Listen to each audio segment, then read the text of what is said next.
AutoCAD के plan के through frame draw करके कैसे स्टैड में इंपोर्ट कर सकते हैं वो मैं आपको आज बताने वाला हूँ। देखिए क्या होता है कि अभी जो मैं आपको ज्योमेट्रिकल फ्रेम के लिए जो भी टूल्स बता रहा था, मैंने आपको ग्रिड मेथड बताया, कोऑर्डिनेट मेथड बताया, ट्रांसलेशनल रिपीट बताया, कॉपी पेस्ट मेथड बताया। ये सारे मेथड्स में एक लिमिटेशन है कि इसमें आप बहुत सिंपल टाइप के फ्रेम ही ड्रॉ कर सकते हो, बट कभी भी ऐसे सिंपल फ्रेम ड्रॉ करना मिलते नहीं हैं जनरली हमको। हमेशा हमको जब भी फ्रेम ड्रॉ करना होता है तो फ्रेम हम हमेशा अकॉर्डिंग टू प्लान ही बनाते हैं, मतलब जो हमारा बिल्डिंग का प्लान है उस प्लान के अकॉर्डिंगली ही हमें फ्रेम को क्रिएट करना होता है। तो इसके लिए जैसे मैंने पहले भी आपसे डिस्कस किया कि अगर आप स्टैट प्रो को प्रॉपर तरीके से ऑपरेट करना चाह रहे हैं, प्रॉपर उससे एक आउटपुट चाह रहे हैं, तो आपको ऑटोकैड भी पहले से आना चाहिए। तो मैं अभी आज की इसी क्लास में ऑटोकैड के प्लान के थ्रू कैसे हम फ्रेम को बनाकर स्टैट में ला सकते हैं वो मैं आपको बताऊंगा। कॉलम लोकेशन का क्राइटेरिया समझाऊंगा कि कॉलम एग्जैक्टली किधर देना चाहिए, क्यों देना चाहिए, क्या रीज़न रहेंगे कॉलम्स को लोकेट करने के, वो सारी चीज़ें मैं आपसे डिस्कस करते हुए ऑटोकैड के थ्रू फ्रेम को स्टैट प्रो में लेकर आऊँगा। ठीक है, ये जो क्लास है ये क्लास आपका पार्ट वाइज रहेगा। अभी जो मैं इस पार्ट में आपको बताऊंगा, इस पार्ट में सबसे पहले ऑटोकैड में पूरा एक फ्रेम का सेटअप तैयार करूंगा, फिर देन नेक्स्ट वाले क्लास में आपको उस पर्टिकुलर फ्रेम को इंपोर्ट कैसे करना है स्टैड में वो बताऊंगा। ऐसे करके हम आगे बढ़ेंगे। तो अभी देखिए मैं ऑटोकैड ओपन कर रहा हूँ और ऑटोकैड में आप देखेंगे मैंने एक प्लान ओपन करके रखा हुआ है। ये प्लान है। अब इस प्लान में क्या है, आप यहाँ पर देख रहे होंगे लेयर्स। आपने अगर ऑटोकैड आप लोगों ने रन किया हुआ है तो आप लेयर्स के बारे में जानते होंगे। देखिए लेयर्स का क्या बेनिफिट्स होता है। लेयर्स के थ्रू हम क्या करते हैं, किसी भी ऑब्जेक्ट को डिफरेंट डिफरेंट लेयर्स में रख सकते हैं। मतलब सपोज जैसे ये जो वॉल्स हमारी हैं प्लान की, ये वॉल्स हमारी वॉल लेयर में बनी हुई है। सिमिलरली आप देखेंगे ये स्टेयर का लेयर है, ये स्टेयर्स की लेयर है। अगर मैं स्टेयर लेयर में ये बल्ब को अगर क्लोज कर देता हूँ, ऑफ कर देता हूँ, देखिए स्टेयर नहीं दिख रहा होता है। तो लेयर्स के थ्रू बेनिफिट ये होता है कि हमें जिस लेयर में भी वर्क करना है हम उस लेयर को ऑन कर सकते हैं और उस पर वर्क कर सकते हैं। ओके, अभी राइट नाउ आप देख रहे होंगे मैंने डोर लेयर ऑफ करके रखा हुआ है पहले से ही, विंडो लेयर ऑफ करके रखा हुआ है पहले से ही। अब मेरे को तो मेन यहाँ पर क्या है, मेरे को तो प्लान चाहिए है और प्लान के अकॉर्डिंगली कॉलम्स को लोकेट करना है। तो देखिए मैं कॉलम्स को लोकेट करने के लिए चाहूँगा कि एक कॉलम का लेयर मैं सेपरेटली बना लूँ। तो लेयर्स, नया लेयर्स बनता कैसे है, अभी तो ये लेयर्स मेरे बने बनाए हैं, मतलब मैंने पहले से बना के रखे हुए हैं। बट अगर आप चाह रहे हैं कि आपको एक कॉलम लेयर बनाना है तो कैसे बनाएंगे वो मैं आपको बताता हूँ। देखिए आपको सिंपल लेयर्स प्रॉपर्टीज़ में क्लिक करना है।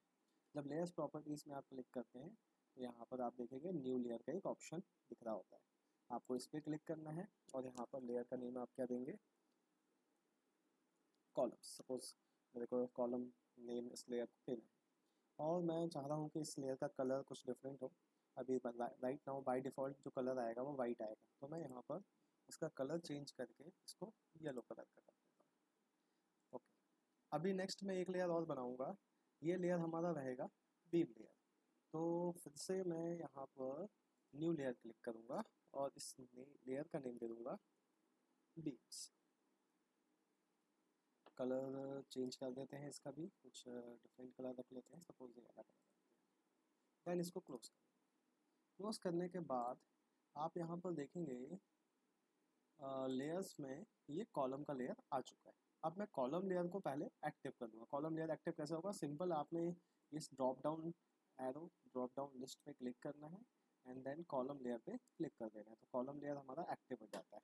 अब देखिए मैं चाह रहा हूँ कि मेरे को इस पर्टिकुलर प्लान में कॉलम्स को लोकेट करना है। तो कॉलम्स लोकेट करने का क्राइटेरिया क्या होता है या कैसे हम इसको लोकेट करेंगे।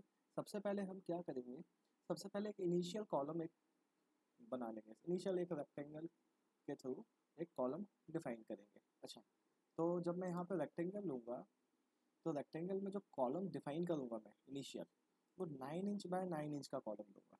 9 इंच बाय 9 इंच में सिंपल यहाँ पर फर्स्ट बॉक्स 9 कॉमा 9, मैंने ये 9 बाय 9 का एक कॉलम यहाँ पर डिफाइन कर दिया। अभी देखिए ये 9 बाय 9 का कॉलम दिया है, बट मैं राइट नाउ चाह रहा हूँ कि इस कॉलम का सी जी डिफाइंड हो।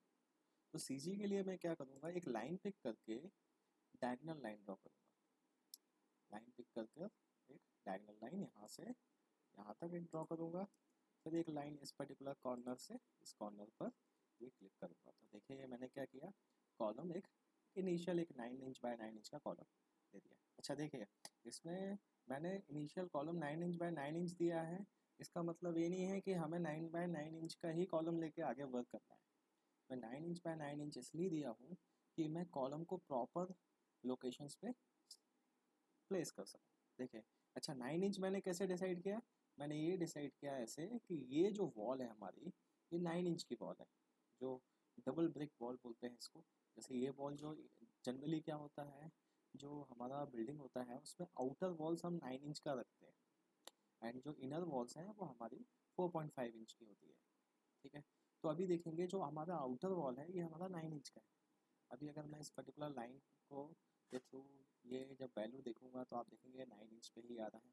या सिंपल आप अगर डिस्टेंस मेज़र करेंगे इस वाले एंड से इस वाले एंड के बीच में तो आपको मैं दिखाऊंगा, देखिए ये 9 इंच का ही वॉल है। तो इसी वजह से मैंने एक इनिशियल कॉलम जो लिया है वो 9 इंच बाय 9 इंच लिया है।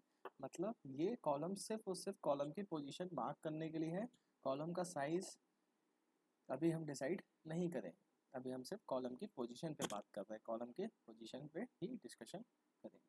ओके अभी देखिए, अब जैसे मैंने ये कॉलम किया, ठीक है। अच्छा कई बार कुछ जगह ऐसा भी होता है कि प्लान एमएम में होता है। अगर प्लान एमएम में है तो देन ये जो 9 इंच होता है वो इक्वल्स टू 230 एमएम होता है। तो उस केस में आप जब स्क्वायर ड्रॉ करेंगे तो 230 एमएम बाय 230 एमएम का करेंगे। कई बार ऐसा भी मैंने देखा है कि ये वॉल का थिकनेस लोग 8 इंच का लेके डिज़ाइन करते हैं, मतलब आउटर वॉल को 8 इंच का करते हैं। तो देन उस केस में आप कॉलम का साइज़ 8 इंच बाय 8 इंच लेंगे। आई थिंक अब आप समझ गए होंगे मैं आपसे क्या कहना चाह रहा हूँ, कि आपको आउटर कॉलम का जो भी थिकनेस है उसके हिसाब से स्क्वायर ड्रॉ करना है। ठीक है, ताकि हम सिर्फ कॉलम की पोजीशन को मार्क कर सकें। अब देखिए मैं यहाँ पर कॉलम को कॉपी करना चालू करूँगा, मतलब मैं अपने लोकेशन पे इसको लोकेट करूँगा। ओके देखिए क्या होता है, जनरली हम जो एक नॉर्मल थिंकिंग होती है, हम ये सोचते हैं कि कॉलम रूम के चारों कॉर्नर्स पे होना चाहिए। बट देखिए आज कई बार ऐसा होता है कि ये चीज़ पॉसिबल नहीं हो पाती, ये पॉसिबल नहीं हो पाता है कि हम रूम के चारों कॉर्नर पे ही कॉलम दे सकें। कहाँ पर नहीं हो पाती है वो मैं अभी आपको दिखाता हूँ। देखिए मैं इस कॉलम को पिक किया, मैंने इसको कॉपी पिक किया, तो कॉपी पिक करके एक कॉर्नर से इसको पिक किया, एक बेस पॉइंट मैंने डिफाइन किया, और ये सबसे पहला लोकेशन तो ये डेफिनेटली होगा, एक कॉलम हमारा कॉर्नर पे आएगा। देखिए ये हमारा वॉशरूम है, और वॉशरूम के हिसाब से इस वॉशरूम का कॉर्नर ये आ रहा है, तो मैं एक कॉलम यहाँ पर भी दे दूँगा इस कॉर्नर के लिए। फिर नेक्स्ट हम देखेंगे एक कॉर्नर ये है। अच्छा ये कॉर्नर ऐसा कॉर्नर है जो ये वाले रूम के लिए और ये वॉशरूम के लिए कॉमन कॉर्नर है, तो इधर तो डेफिनेटली हम एक कॉलम देंगे। तो मैं देखिए अब प्रॉब्लम राइट नाउ क्या है कि मैं इस पर्टिकुलर कॉलम को यहाँ पर कहाँ लोकेट करूँगा, मेरे पास एग्जैक्ट एक लोकेशन पॉइंट यहाँ पर नहीं है।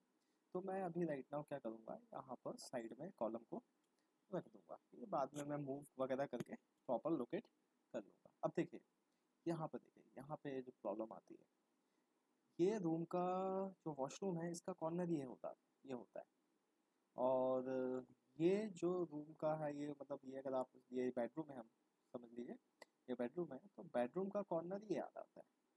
तो अगर मैं एक कॉलम इधर भी दे दूँ और एक कॉलम मैं इधर भी दे दूँ, तो आप देखेंगे कि ये कॉलम्स क्या होंगे, काफ़ी पास पास हो जाएंगे। जनरली स्ट्रक्चर्स में ये चीज़ अवॉइड की जाती है कि कॉलम को जो है ज़्यादा पास में नहीं रखना होता है। ठीक है, अच्छा मैं क्यों नहीं रखना होता है, क्या रीज़न है, वो मैं भी आपको थोड़ा देर से डिस्कस करूँगा। ठीक है, जनरली ऐसा हम अवॉइड करते हैं। तो अभी हम नेक्स्ट क्या करेंगे, हम कॉलम इधर पे लोकेट करेंगे। ये कॉर्नर ऐसा कॉर्नर है जो इस रूम के लिए भी कॉमन है और इस रूम के लिए भी कॉमन है। फिर नेक्स्ट मैं आऊँगा, यहाँ पर एक कॉलम रख देता हूँ, एक ये रख दिया। फिर एक कॉर्नर ये बनता है तो एक कॉलम मैं यहाँ पर रखूँगा, एक कॉलम। अच्छा देखिए एक बात बहुत ध्यान रखिएगा, लोकेशन प्रॉपरली कॉलम को लोकेट करना है आपको, लोकेशन पे बहुत ध्यान देना है। एग्जैक्ट कॉर्नर पे ये देखिए मेरे से मिस्टेक हो गया, मैंने इसको सही लोकेट नहीं किया। अब देखिए अगर मैं इसको सही इस पर्टिकुलर कॉर्नर को इस कॉर्नर से मैच नहीं करूँगा ना, तो ये मेरे फ्रेम को थोड़ा सा मिस्टेक करेगा। ठीक है, अभी मैं नेक्स्ट आता हूँ यहाँ पर, तो यहाँ पर भी मैंने ये देखिए ये इसको रख दिया। क्लियर है? यहाँ पर नहीं रखूँगा क्योंकि जो सिचुएशन इधर बन रही थी वही सिचुएशन यहाँ पे भी बन रही थी कि अगर मैं इधर कॉलम दे देता हूँ, एक कॉलम इधर भी दे देता हूँ, तो लाइन से नंबर ऑफ कॉलम्स की क्वांटिटी ज़्यादा रहेगी। अभी नेक्स्ट मैं एक कॉलम इधर पे चाह रहा हूँ, एक कॉलम इधर दे दिया जाए, एक कॉलम यहाँ पे दूंगा मैं इस कॉर्नर पे डेफिनेटली ये, क्योंकि ये इसके लिए कॉमन है। अच्छा देखिए, अब बात करें कि ये इतना बड़ा जो पैसेज है तो इसका कॉर्नर कहाँ है? इसका कॉर्नर ये बन रहा होता है, बट कोई इशू नहीं, मैं इसका कॉलम ये एक कॉलम यहाँ पे लोकेट करूँगा। बट अब एक्चुअली अभी हमारे पास यहाँ पे लोकेशन इसको लोकेट करने के लिए स्पेस नहीं है, तो मैं इसको वहीं पर ही रख देता हूँ, बाद में मूव वगैरह करके इसको लोकेट कर दूँगा। अभी नेक्स्ट मेरे को एक कॉलम यहाँ पर देना है, मैंने ये क्लिक किया। फिर नेक्स्ट मेरे को एक कॉलम सपोज यहाँ पे इस कॉर्नर पे देना है, एक कॉलम इधर आएगा क्योंकि ये इस पूरे ओवरऑल रूम का कॉर्नर है, इस रूम का भी कॉर्नर है, प्लस यहाँ पे भी कॉर्नर है, इवन यहाँ पे भी। देखिए अब नेक्स्ट देखिए, ये स्टेयर एरिया जनरली हमारा जो मेन कॉन्सेप्ट होता है वो ये होता है कि हम कोशिश ये करते हैं कि स्टेयर्स के चारों कॉर्नर्स पे एक एक कॉलम होना चाहिए। इससे क्या होता है, लोड डिस्ट्रीब्यूशन प्रॉपर होता है। मतलब जैसे ये कॉर्नर मैंने ये रखा, यहाँ पे देखिए कॉलम कॉपी कर दिया, एक कॉर्नर यहाँ, एक कॉलम यहाँ पे कॉपी कर दिया। अभी ये कॉलम तो ऐसा हो जाएगा कि ये कॉमन कॉलम हो जाएगा। अब इधर आएंगे तो एक कॉलम यहाँ पे भी हम दे सकते हैं क्योंकि ये स्टेयर का एंड है, प्लस ये जो रूम है, ये जो वॉशरूम है, ये ओटीएस है, ये इसके लिए ये कॉलम हो जाएगा। तो एक कॉलम मैं यहाँ पे रखूँगा। अभी मैं रख नहीं पाऊँगा क्योंकि मेरा बेस पॉइंट इस लोकेशन के हिसाब से सही नहीं है, तो मैं इधर पे रख देता हूँ। ठीक है, अभी नेक्स्ट मैं यहाँ पर एक कॉलम रखता हूँ, एक कॉलम मैं यहाँ पे रखता हूँ। ठीक है ना? अभी देखिए ये सपोज़ ये पूरा एरिया हमारा पोच का एरिया होना होता है, मान लीजिए पोच है, तो उस केस में एक कॉलम इधर पे आएगा, तो सामने एक कॉलम हमारा इधर आएगा और एक कॉलम हम यहाँ पर रखेंगे। बट अभी मैं इसको रख नहीं पाऊँगा, तो मैं इसको यहाँ साइड में रख देता हूँ, बस याद रखने के लिए कि यहाँ पर एक कॉलम हमें देना है। और एक कॉलम आप यहाँ पर ये देखिए इसके जस्ट सामने यहाँ पर ये ऐसा लोकेट कर सकते हैं। ठीक है, ये कॉलम मैंने इसलिए यहाँ पे दिया है, इसका पीछे रीज़न क्या है, देखिए ये जो कॉलम टू कॉलम जो ये डिस्टेंस है ये बहुत ज़्यादा हो रहा था, ये डिस्टेंस ये ज़्यादा है, तो मेरे को ये डिस्टेंस को कवर करने के लिए या इस डिस्टेंस को नॉर्मल करने के लिए मैंने बीच में कॉलम दे दिया है। ये ऑप्शनल है, आप चाहें तो ये कॉलम इधर दे के इधर भी दे सकते हैं, बट इस केस में कंडीशन ये बनेगी कि ये जो बीम का स्पान है ये काफ़ी बड़ा हो जाएगा, तो इस पर्टिकुलर बीम की डेप्थ भी ज़्यादा बनेगी, बीम का साइज़ बड़ा रहेगा, प्लस ये कॉलम का साइज़ भी बढ़ जाएंगे क्योंकि कॉलम के ऊपर लोड भी ज़्यादा आएगा क्योंकि बीम का स्पान बड़ा हो जाएगा। तो देखिए ऐसा होता है। ठीक है, अभी नेक्स्ट ये कॉलम मैंने इधर पे दिया, एक कॉलम इधर दिया। अब मैं देखिए जो भी कॉलम मैंने अभी ऐसे ही रख दिए थे, अब उनको मैं प्रॉपर लोकेट करूँगा। जैसे ये कॉलम है, तो इस कॉलम को मैं मूव करके, ये मैं चाह रहा हूँ कि ये कॉलम को कहाँ पे रखा जाए, इस लोकेशन पे रखा जाए। फिर नेक्स्ट ये कॉलम तो ठीक है, मैं चाह रहा हूँ इस कॉलम का एग्जैक्टली सामने ये कॉलम हो, तो मैंने इधर पे एक कॉलम पिक किया, मूव किया, ये वाले कॉर्नर से यहाँ पे मैं चाह रहा हूँ कि exactly mid of the wall आए। मिड ऑफ द वॉल मतलब ये जो मिड है, यहाँ पे कॉलम है। अब देखिए मैंने ये कॉलम इधर दिया है मिड पे, बट इधर तो मिड पे नहीं है, मिड पर नहीं है। तो उस केस में हम क्या करेंगे, क्योंकि मैं चाह रहा हूँ कि इस कॉलम का सीजी से अगर मैं कोई बीम ड्रॉ करूँ तो ये कॉलम की सीजी इस कॉलम के सीजी से कनेक्ट होना चाहिए। ठीक है, या फिर अभी राइट नाउ अभी हम ये करते हैं कि इस कॉलम को मूव करके इधर ही रख देते हैं। तो ये क्या होगा, ये कॉलम का सीजी से जब मैं एक लाइन ड्रॉ करूँगा तो ये लाइन एग्जैक्टली इस कॉलम की सीजी से कनेक्ट करेगा। नेक्स्ट मैं ये कॉलम को भी लोकेट करता हूँ प्रॉपरली।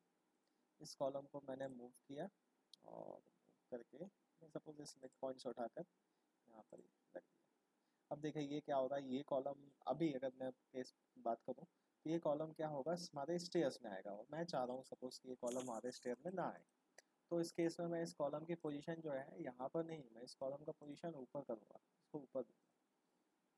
अब ये दूंगा तो देखिए इस कॉलम की सीजी इस कॉलम के सीजी से कनेक्ट नहीं होगा, तो मैं इसको भी मूव करके मैं लोकेट कर दूँगा। तो देखिए क्या होता है, जब हमने कॉलम पोजीशन दिया तो उस टाइम तो हमने कॉलम कहीं भी रख दिया, मतलब हमने रख दिया, बट बाद में जब हम उसको प्रॉपरली जब एनालाइज करते हैं तो हम देखते हैं कि मतलब CG to CG कनेक्शंस हो रहे हैं कि नहीं हो रहे हैं, बीम्स बनेंगे कि नहीं बनेंगे, ये सारी चीज़ें हमें देखनी होती है।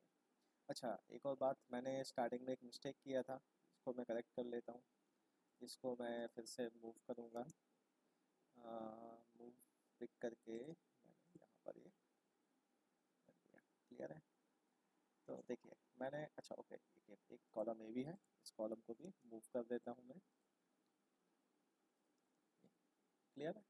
तो देखिए सबसे इम्पोर्टेंट चीज़ जो इसमें होती है वो ये होता है कि आपको कॉलम को प्रॉपर लोकेशन पे लोकेट करना है। इसी में ही सबसे ज़्यादा मिस्टेक्स होती हैं, मैं आपको बता रहा हूँ, इसी में ही सबसे ज़्यादा मिस्टेक होती है। फिर इस केस में क्या होता है, जब हम स्टैट को में अपनी फाइल को लेके जाते हैं या फ्रेम को लेके जाते हैं तो वहाँ पे हमें जो मिस्टेक्स हैं वो पकड़ में आ जाती है। अच्छा देखिए, एक इस एंड में भी हम चाहें तो कॉलम दे सकते हैं, क्योंकि हमारा ये स्टेयर का एरिया, और मैंने जैसे पहले भी बताया था कि स्टेयर जिधर पे भी होता है वहाँ पर हम चाहते हैं कि स्टेयर्स के चारों कॉर्नर पे कॉलम्स हो। कई बार ये चीज़ कई बार ये पॉसिबल होता है, कई बार ये पॉसिबल नहीं भी होता है। बट अगर यहाँ पर मेरे को दिख रहा है कि यहाँ पर पॉसिबल है, यहाँ पर पॉसिबल है कि मैं यहाँ पर एक कॉलम दे सकता हूँ, तो मैं यहाँ पर एक कॉलम एक कॉपी करके, या फिर मैं इस कॉलम को कॉपी करूँगा, इसके ऊपर वाले एंड से उठा पिक करूँगा, ऑर्थो मोड ऑन कर देता हूँ ताकि सीधा ऑर्थो मोड, आई थिंक आप लोग को पता हो ऑर्थो मोड क्या होता है, सीधा यहाँ पे क्लिक कर देता हूँ। तो देखिए मैंने कॉलम को यहाँ पर लोकेट कर दिया। अब देखिए हमने कॉलम की पोजीशन प्रॉपर दे दिया है। अब ये कॉलम पोजीशन देने के बाद, अच्छा अब देखिए मैंने यहाँ पर कॉलम क्यों नहीं दिया, यहाँ पर भी कॉलम क्यों नहीं दिया, उसका रीज़न मैं आपको बता चुका हूँ कि कॉलम्स क्या होंगे, पास पास आएंगे। अच्छा देखिए, अब नेक्स्ट हमें क्या करना है, कॉलम लोकेट करने के बाद बीम्स बनाना होता है। अच्छा देखिए, बीम्स का लोकेशन क्या होता है, मतलब बीम्स हम कैसे डिसाइड करते हैं कि किधर बीम हमें देना है। देखिए जनरली क्या होता है, बीम हम कोशिश हमेशा ये करते हैं कि बीम हमेशा वॉल के नीचे हो, मतलब कोई भी वॉल ज़्यादा है, जैसे अगर ये देखिए ये एक वॉल आ रहा है, एक वॉल ये आ रहा है, एक वॉल ये आ रहा है, तो हमारा हमेशा रिक्वायरमेंट होता है कि वॉल के नीचे एक बीम होना ही चाहिए, क्योंकि अगर हम वॉल के नीचे एक बीम देंगे तो उससे जो लोड डिस्ट्रीब्यूशन होता है वो प्रॉपर लोड डिस्ट्रीब्यूशन होता है। इस चीज़ को हमेशा इग्नोर करके चलना चाहिए कि हमें वॉल स्लैब में नहीं बनानी है, हमें वॉल हमेशा बीम के ऊपर बनानी है ताकि बीम से लोड डायरेक्टली कॉलम पे जाए। ओके, तो देखिए यहाँ पर फिर एक माइंड में ये क्वेश्चन उठता है कि सर हम जो नॉर्मली पढ़ते हैं कि बीम के दोनों एंड पे कॉलम होता है इधर, ठीक है, या फिर बीम होगी तो फिर कैंटिलीवर बीम होती है। बट यहाँ पे तो देखा जा रहा है, तो यहाँ पे ये चीज़ समझ में आ रही है कि इस पर्टिकुलर वॉल के लिए जब मैं बीम दूंगा तो इसके एक एंड पे तो कॉलम है बट दूसरे एंड पे तो कॉलम ही नहीं है, क्या होगा फिर। तो उस केस में क्या होता है, यहाँ पर ये टी बीम बनती है। टी बीम मतलब इस पर्टिकुलर कॉलम से इस कॉलम के बीच में जो बीम जा रहा होगा, इस पर्टिकुलर बीम में इस कॉलम से जो बीम आ रही होगी वो बीम टू बीम कनेक्ट हो जाएगी, बीम टू बीम कनेक्ट होगा, एक टी जंक्शन बनेगा। ठीक है, तो इस टाइप का पैटर्न आजकल काफ़ी सारी बिल्डिंगों में आपको देखने मिलेगा। आप अगर किसी भी बिल्डिंग में कोई भी कंस्ट्रक्शन एरिया में जाएंगे तो आपको इस टाइप का पैटर्न देखने को मिलेगा। विज़िट ज़रूर करना चाहिए, मतलब एक्चुअली में जो भी वर्क हो रहा होता है, कहीं पे भी वर्क हो रहा होता है, तो वहाँ पे ये चीज़ों पे हम ध्यान देना चाहिए, इससे आपको और बेटर ये चीज़ें समझ में आएंगी। तो मैंने क्या किया, मैंने यहाँ पे कॉलम इसीलिए नहीं दिया। तो देखिए ये जो बीम्स होती हैं ना, जिसके एक एंड पे कॉलम है दूसरे एंड पे कॉलम नहीं है, इस टाइप के बीम्स को हम सेकेंडरी बीम्स बोलते हैं जनरली। देखिए दो टाइप के बीम्स हम पढ़ते हैं, एक बीम होता है क्या, एक वो बीम जिसके दोनों एंड्स पे कॉलम है, दोनों एंड्स पे कॉलम है, वो बीम को हम बोलते हैं प्राइमरी बीम। और वैसी बीम जिसके किसी एक एंड पे कॉलम है बट दूसरे एंड पे कॉलम नहीं है, वो बीम किसी दूसरे बीम से कनेक्ट हो रहा हो। या फिर एक ऐसा बीम जिसके दोनों एंड पे कॉलम नहीं है, जैसे देखिए इधर पे एक केस हो रहा है, यहाँ पर एक वॉल है बट इस वॉल के कॉर्नर्स एंड्स पे हमने कॉलम प्रोवाइड नहीं किया है। तो ये क्या होगा, ये वॉल के लिए जो बीम बनेगा ना, ये बीम ये वाली हॉरिजॉन्टल बीम से और ये वाली हॉरिजॉन्टल बीम से कनेक्ट करेगा। ओके, तो ये जो बीम है इस बीम को हम क्या बोलेंगे, इसको बोलेंगे सेकेंडरी बीम। ओके, अच्छा देखिए एक और चीज़, एक बात यहाँ पे देखिए मैंने अभी ध्यान दिया कि देखिए ये कॉलम हमारा ऊपर है, ये कॉलम नीचे, तो इसमें भी सीधी कनेक्ट नहीं हो पाएगा, तो मैं इसको भी क्या करूँगा, मूव कर दूँगा, मैं इसको मूव करके ऊपर चला जाऊँगा। सिमिलरली इसको भी मैं मूव करूँगा,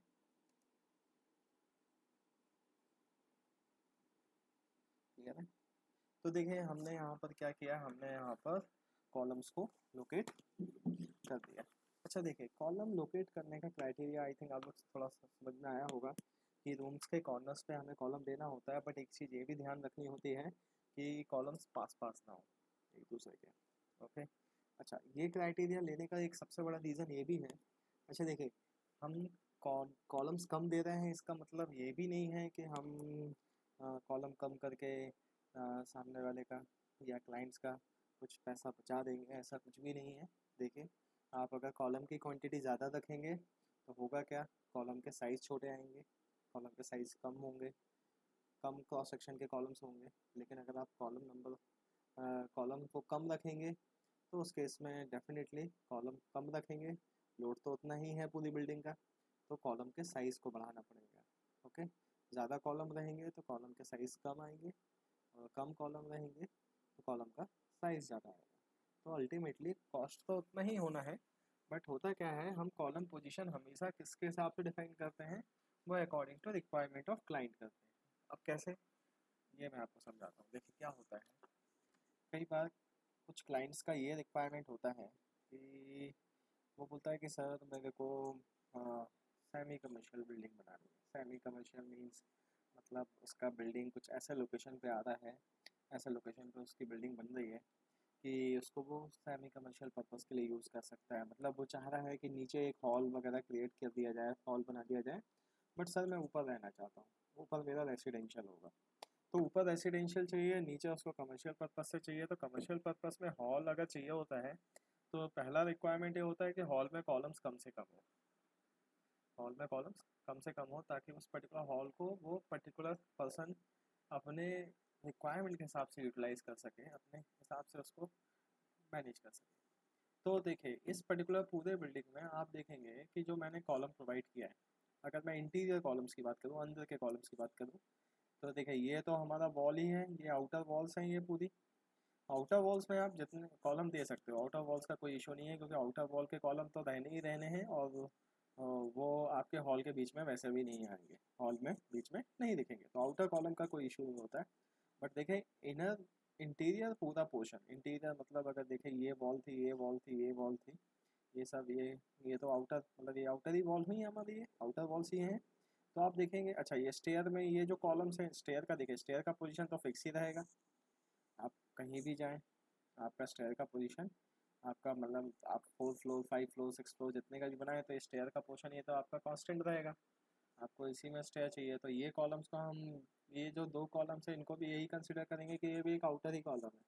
बट अगर हम अंदर की बात करें, उस पूरे बिल्डिंग के अंदर की कॉलम की बात करें, तो आप देखेंगे यहाँ पर मैंने सिर्फ दो कॉलम्स रखे हैं, एक ये वाला कॉलम रखा हुआ है और एक ये वाला कॉलम रखा है। तो देखिए इस पूरे बिल्डिंग में अगर पर्टिकुलर पर्सन चाह रहा है कि इसको एज ए कमर्शियल यूज़ करना है, तो उसको बीच में से दो ही कॉलम आएंगे। तो ये हमारा पहला रिक्वायरमेंट होता है कि हमें कॉलम कम से कम देना है। ओके, आई थिंक आप समझ गए होंगे। अच्छा देखिए ये जो कॉलम पोजीशन मैंने दिया है, ये ज़रूरी नहीं है कि हर इंजीनियर ऐसा ही दे, हर इंजीनियर का सोचना अलग अलग हो सकता है। कोई भी इंजीनियर के हो सकता है कि अगर इसी पर्टिकुलर कॉलम को हम 5-6 इंजीनियर्स को दें, तो हर इंजीनियर्स का कॉलम लोकेशन में भी चेंज हो सकता है। ठीक है, तो मैंने आपको अभी यहाँ पे कॉलम पोजीशनिंग बताई है, बाकी कॉलम पोजीशनिंग आप अपने अकॉर्डिंगली भी डिसाइड कर सकते हो। ठीक है, आपको मैंने बस एक क्राइटेरिया समझाया है कि क्राइटेरिया क्या रहता है। हमेशा कॉलम पोजीशन हम अकॉर्डिंग टू कस्टमर रिक्वायरमेंट ही करते हैं, क्लाइंट रिक्वायरमेंट के अकॉर्डिंगली ही करते हैं। अब देखिए कॉलम तो मैंने पोजीशन दे दिया, अब नेक्स्ट मेरे को क्या करना है, column two column beams connect करना है। तो ये कैसे कनेक्ट करते हैं, मैं यहाँ पर क्या करूँगा, एक काम करता हूँ, वॉल लेयर को ऑफ करता हूँ, वॉल लेयर ऑफ करूँगा एंड स्टेयर लेयर ऑफ कर दूँगा। तो मेरे को क्या होगा, मेरे को सिर्फ कॉलम्स दिखेंगे। ये कॉलम को डिलीट कर देता हूँ, ये कंफ्यूज करेगा आपको, ये साइड में रखा हुआ था। अब मैं यहाँ पे क्या करूँगा, बीम लेयर को एक्टिव कर लूँगा। मेरे को क्या करना है, कॉलम टू कॉलम बीम्स बनाना है। तो मैंने यहाँ पर एक लाइन पिक किया और इस कॉलम का जो सी जी है, आई थिंक आप समझ जाएंगे आप, एक सी जी से दूसरे सी जी के बीच में मैं कॉलम्स को बीम्स को कनेक्ट कर दूंगा। फिर एक इस वाले सी जी से इस वाले सी जी पे, वैसे जब हम इसको बना रहे होते हैं तो हमें ये चीज़ कंफर्म करनी होती है कि हर कॉलम के सी जी से बीम जा रही है कि नहीं जा रही है। इससे आपका प्लेसमेंट क्लियर हो जाता है कि आपने प्लेसमेंट सही किया है या नहीं किया। अगेन मैंने एक कॉलम के सी जी से दूसरे कॉलम के सी जी पे मैंने एक बीम ये लेके गया। फिर नेक्स्ट अगेन इधर से इधर तक एक मैं अभी जितने भी कॉलम टू कॉलम है वो बीम ले जा रहा हूँ, और जितनी भी सेकेंडरी बीम्स हैं, ये हमारी प्राइमरी बीम्स हो गई एक प्रकार से। अभी जितनी भी हमारी सेकेंडरी बीम्स हैं, सेकेंडरी बीम्स हम प्लान के अकॉर्डिंगली बनाएंगे। जब प्लान को ओपन कर लेंगे तब हम उसको देखेंगे, क्योंकि इससे तो हमें पता नहीं चल रहा है कि वॉल और किधर किधर है। बस हमको ये पता है कि कॉलम टू कॉलम हमें बीम्स कनेक्ट करना है, तो मैं column two column beams connect यहाँ पर कर दिया। अभी देखिए पहले हॉरिजॉन्टल बीम्स कनेक्ट किया, अब मैं वर्टिकल्स करूँगा, वर्टिकल लाइन बनाऊँगा। मैं सीधा ये लास्ट टाइम पे यहाँ क्लिक कर दूँगा। आपने स्टार्टिंग ऑफ द कॉलम से एंड ऑफ द कॉलम तक कनेक्ट करना है। अच्छा, अब आप बोलेंगे सर ये सीधा ये भी तो आ सकता था, बट आप अगर थोड़ा सा ध्यान दें तो ये एक लाइन में नहीं है, ठीक है, मैच नहीं हो रहा, तो इसको मैं अभी नहीं बनाऊँगा।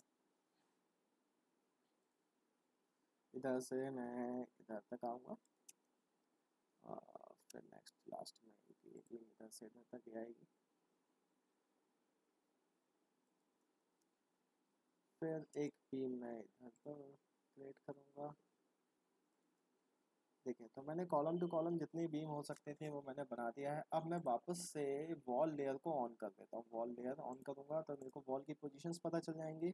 अब मेरे को यहाँ समझ में आ रहा है कि एक बीम तो इधर बननी पड़ेगी, एक बीम हमें यहाँ पर देनी पड़ेगी, क्योंकि ये वॉल है, एक ये वॉल है। मतलब जैसे मैंने आपसे भी पहले डिस्कस किया था कि बीम हमेशा वॉल के नीचे देना चाहिए। मतलब ये पहला क्राइटेरिया है कि बीम हमेशा वॉल के नीचे आप दें। तो मैंने यहाँ पे एक फिर से एक लाइन पिक किया और इस साइड से एक वॉल यहाँ बीम यहाँ तक बना दिया। फिर एक लाइन अगेन पिक करके इधर से इधर तक मैंने एक बीम एक ये देखिए परपेंडिकुलर का साइन दे देता है। परपेंडिकुलर साइन मतलब ये 90 डिग्री पे ही कनेक्ट करेगा, आप इसको याद रखें। अभी देखिए एक बीम इधर पे होना है, तो इधर पे बीम देने का प्रोसेस क्या है। अब मैं चाह रहा हूँ कि ये दो लाइन ये वॉल के एग्जैक्टली मिड से एक बीम कनेक्ट हो। तो देखिए मिड पॉइंट आप अभी चाहें तो ऐसा कर सकते हैं कि आप इधर से इधर एक ऐसा हॉरिजॉन्टल लाइन ड्रॉ करें और फिर इसके मिड से एक लाइन इस इधर तक बना लीजिए। फिर एक टूल होता है, इसको मैं डिलीट कर देता हूँ, ये लाइन मैंने डिलीट कर दिया। एक टूल होता है एक्सटेंड, ट्रिम के अंदर, ट्रिम टूल के अंदर आप देखेंगे एक्सटेंड टूल होता है, या फिर इसका शॉर्टकट की भी होता है ई एक्स डबल एंटर। तो जब ई एक्स डबल एंटर करते हैं तो ये लाइन क्या हो जाती है, एक्सटेंड हो जाती है। देखिए इसमें मैं कुछ ये मान के चल रहा हूँ कि आपसे ऑटोकैड के कुछ बेसिक इंफॉर्मेशन आपको है, ठीक है। फिर मैं यहाँ पर भी इस लाइन को भी चाह रहा हूँ कि ये भी आगे एक्सटेंड हो जाए। तो इसको चाहें तो आप ऐसे भी इसको सेलेक्ट करके इस साइड को पिक करके आप इसको आगे तक एक्सटेंड कर सकते हो, एक ऑप्शन ये भी होता है, ठीक है। तो देखिए मैंने यहाँ पर ये बीम्स को ड्रॉ कर लिया। अब देखें मैं वापस से वॉल लेयर ऑफ करता हूँ, वॉल लेयर ऑफ करता हूँ, तो आप देखेंगे ये मेरे को बीम का पूरा एक लेआउट यहाँ पे समझ में आ रहा है। और यहाँ पर आप देखेंगे कि मैंने जितने भी बीम्स ड्रॉ किए हैं हर बीम रेक्टेंगुलरली क्लोज्ड है। मतलब जो भी लोकेशन है, जो भी पैनल है, ये जो जितना भी एरिया है, ये सारे एरिया रेक्टेंगुलरली क्लोज्ड है। तो देखिए आप लोग को ये चीज़ हमेशा ध्यान रखना है, कभी भी बीम लेआउट जब आप बनाएं, बीम का आप लेआउट एक बनाएं, तो बीम हमेशा रेक्टेंगुलरली क्लोज्ड होना चाहिए। मतलब जो स्पेस होना चाहिए स्लैब का, ये यहाँ पे स्लैब रहेगा आपका, आगे आगे जाके हम यहाँ पे स्लैब भी मतलब स्टैड में वर्क करेंगे, तो ये जो स्पेस है हमेशा रेक्टेंगुलरली क्लोज्ड ही होना चाहिए, क्योंकि स्टैट को इसी को ही रीड करता है, रेक्टेंगुलरली क्लोज्ड एरिया को ही वो प्रेफर करता है, क्लियर है। तो देखिए मैंने रेक्टेंगुलरली क्लोज किया है, रेक्टेंगुलरली क्लोज किया है। मतलब हो सकता है कुछ लोगों को जब आप लोग बनाएं तो हो सकता है कि आप ऐसा बनाएं, ऐसा ये गलत है, ये पैटर्न बिल्कुल गलत है। हमेशा ध्यान रखिएगा रेक्टेंगुलरली क्लोज्ड ही होना चाहिए, क्लियर है। अब देखिए ये मैंने यहाँ पर एक बीम भी लोकेट कर लिया है, कॉलम भी लोकेट कर लिया है। अब मैं क्या चाह रहा हूँ, मैं ये चाह रहा हूँ कि ये बीम वाला जो पूरा फ्रेम है ये स्टैड में जाए। बट अभी भी ये मेरा जो फ्रेम है स्टैट के हिसाब से अभी सेट नहीं हुआ है। अभी मैं इसमें क्या करूँगा, मैं इसमें कॉलम को जो है कॉलम लेयर को ऑफ कर दूँगा। कॉलम लेयर ऑफ करने के बाद आप देखेंगे यहाँ पर ये हमारे पास सब बीम्स आ रहा है। ओके, अब नेक्स्ट आप क्या करेंगे, अभी मैं चाह रहा हूँ कि इस पर्टिकुलर बीम वाले फ्रेम को स्टैंड में लेके जाना है। पर देखिए इशू ये है, प्रॉब्लम ये है, अभी मैंने यहाँ पर ये लेयर्स ऑफ करी है, मैंने वॉल का लेयर ऑफ किया है, कॉलम का लेयर ऑफ किया है। अच्छा, लेयर ऑफ करने का मतलब ये नहीं है कि मैंने ऑब्जेक्ट्स को डिलीट कर दिया, ऑब्जेक्ट्स मेरे अभी भी हैं, बट क्या है, लेयर्स में ऑफ होने की वजह से नहीं दिख रहे हैं। तो क्या होगा, जब मैं इस पर्टिकुलर पूरे इसी फाइल को स्टैड में लेके जाऊंगा, जो मेरा प्लान नंबर 1 के हिसाब से नाम से जो फाइल है, इसी नेम के फाइल को अगर मैं स्टैड में लेके जाऊंगा तो ये सारी चीज़ों को लेके आ जाएगा, वो प्लान को भी लेके आ जाएगा, वॉल स्टेयर सब वहाँ पे इम्पोर्ट हो जाएगा। बट मेरे को वहाँ पे क्या चाहिए, मेरे को तो वहाँ पर कॉलम एंड बीन्स चाहिए, मतलब बीन्स सिंपल लाइन ड्राइंग चाहिए, लाइन फ्रेम चाहिए पूरा।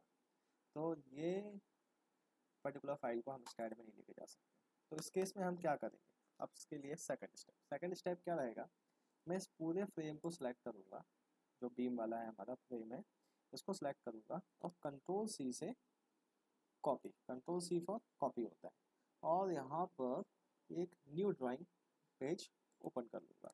न्यू ड्राइंग पेज ओपन करने के बाद यहाँ पर कंट्रोल वी से पेस्ट करूँगा। जब पेस्ट कर रहा हूँ तो देखिए ये मेरे से इंसर्शन पॉइंट पूछ रहा है, स्पेसिफाई इंसर्शन पॉइंट। देखिए इंसर्शन पॉइंट स्टैट प्रो में मतलब इंसर्शन पॉइंट आपको क्या देना है, 0,0 देना है, 0 टैब 0। देखिए क्या होता है, ऑटो स्टैट प्रो में ओरिजिन एक इंपॉर्टेंट चीज़ होती है, मतलब ओरिजिन डिफाइन करके ही ऑब्जेक्ट हम बनाते हैं।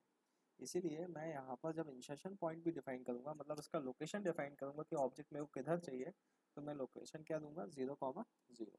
तो जैसे ही 0,0 लोकेशन दिया तो आप देखेंगे ये जो हमारा एक्स वाई कोऑर्डिनेट है, उस कोऑर्डिनेट्स में ओरिजिन पे आके ये लोकेट हो गया।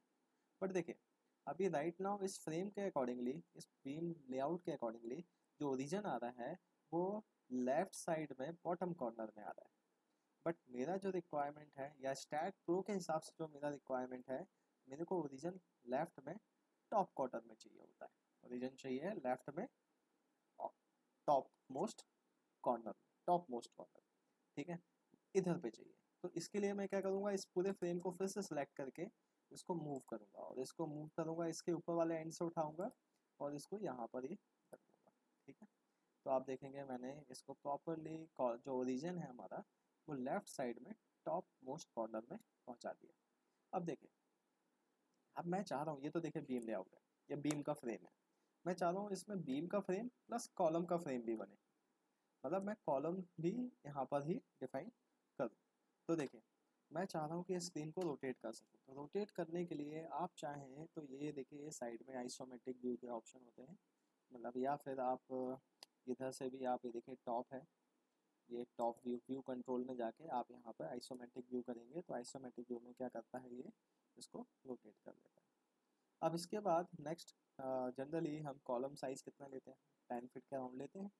10 फीट का कॉलम हमें एक मतलब बिल्डिंग के लिए बनाना है, तो मैं यहाँ पर क्या करूँगा, एक लाइन पिक करूँगा, और लाइन पिक करूँगा और ये मेरे को फर्स्ट पॉइंट बोलेगा, तो मैं इस ओरिजिन से ऑर्थो मोड को ऑन करते हुए, ऑर्थो मोड से क्या होता है, लाइन हमारा सिर्फ हॉरिजॉन्टल या वर्टिकल ही जाता है, तो मैं इसको ऊपर जाऊँगा और मैं यहाँ पर लाइन दूंगा 120।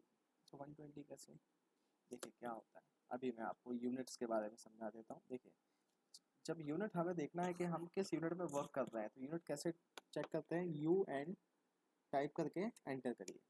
तो जब आपने एंटर किया, ओके मेरे में अभी इंचेस है, इसको एम एम है, मैं इसको इंच करता हूँ, इंचेस इंचेस करके ओके करता हूँ। तो देखिए अभी हमने यूनिट किस में सेट किया है, हमने इंचेस में सेट किया है। तो अब इंचेस में जब यूनिट हमने सेट किया है तो 10 फीट बराबर कितना इंच होता है, 10 फीट 1 इंच बराबर 12 इंच होता है हमारा, तो 10 फीट इक्वल्स टू हमारा 120 इंच हो जाएगा। तो मैं 120 इंच की एक लाइन यहाँ पर ड्रॉ कर दूँगा। अब 120 इंच की लाइन मैंने जब ड्रॉ किया है, अब हम चाह रहे हैं कि ये जो पूरा फ्रेम है हमारा ऑटोकैड का, ये सॉरी ये बीम का, ये फ्रेम मूव होकर ऊपर वाले एंड पे आ जाए, ऊपर वाले एंड पे। तो मैं इसको यहाँ पे मूव पिक करूँगा, इसके नीचे वाले पॉइंट से पिक करके इसको ऊपर वाले एंड पे यहाँ पर रख दूँगा। देखें, अच्छा देखें, स्क्रीन को अगर आप चाह रहे हैं कि माउस के थ्रू मैं रोटेट कर सकूँ तो कैसे रोटेट कर सकते हैं? कीबोर्ड का शिफ्ट बटन दबाना है, कीबोर्ड का शिफ्ट बटन आपको प्रेस करना है और माउस का मिडिल बटन को प्रेस करना है। तो देखिए, शिफ्ट और मिडिल माउस बटन को प्रेस करते हैं तो इसके थ्रू आप स्क्रीन को रोटेट कर सकते हैं। देखिए रोटेट मैंने यहाँ पे कर दिया। रोटेट करने के बाद अभी मैं नेक्स्ट, देखिए ये जो मेरा कॉलम है, इस कॉलम को तो मैं तो एक ही बनाया है, मेरे को ऐसे और भी कॉलम चाहिए, तो मैं इस कॉलम को सीधा यहाँ से कॉपी कर दूँगा, ये वाले एंड्स को बेस पॉइंट दे दूँगा और ये कॉलम्स को थोड़ा जूम करके देखिएगा प्रॉपरली रखा है कि नहीं रखा है। हाँ, आपको ये ध्यान रखना है कि कॉलम को आप प्रॉपर प्लेस्ड करें। ओके, कॉलम्स को देखिए, अब देखिए मेरे को लोकेशन याद है कि मैंने कॉलम किधर किधर दिया था, आपको भी याद रहेगा जब आप प्रैक्टिस करेंगे। आप प्लान आप जब बनाएंगे तो आपको पता रहेगा कि आपने कॉलम कहाँ कहाँ दिया था। तो देखिए मैंने जिधर जिधर भी कॉलम दिया था उधर उधर मैं जो कॉलम की लाइन है वो ड्रॉ कर दूँगा कि मेरे को यहाँ पर, देखिए अब यहाँ पे तो कन्फ्यूज़न हो गया, यहाँ थोड़ा सा डाउट हो रहा है, थोड़ा जूम करें और जूम करेंगे आपको प्रॉपर लोकेशन मिल जाएगा। आपको बस क्लिक करते जाना है, कॉलम कॉपी होता जाएगा। तो देखिए मैंने ये कॉलम्स को देता जा रहा हूँ, ठीक है ना।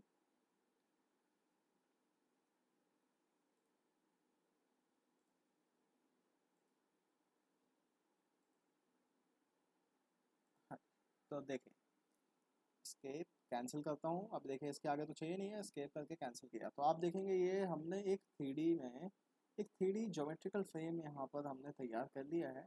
और हम चाहेंगे कि ये ज्योमेट्रिकल फ्रेम अब कहाँ पर इंपोर्ट हो जाए, स्टैट में चला जाए। इसको हमें स्टैट प्रो में इंपोर्ट करना है।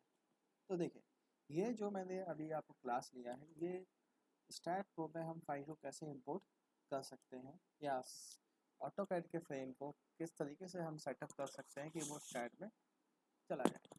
तो ये मैंने आपको बताया, ये सेटअप मैंने बताया कि कैसे फ्रेम को ड्रॉ किया जाता है।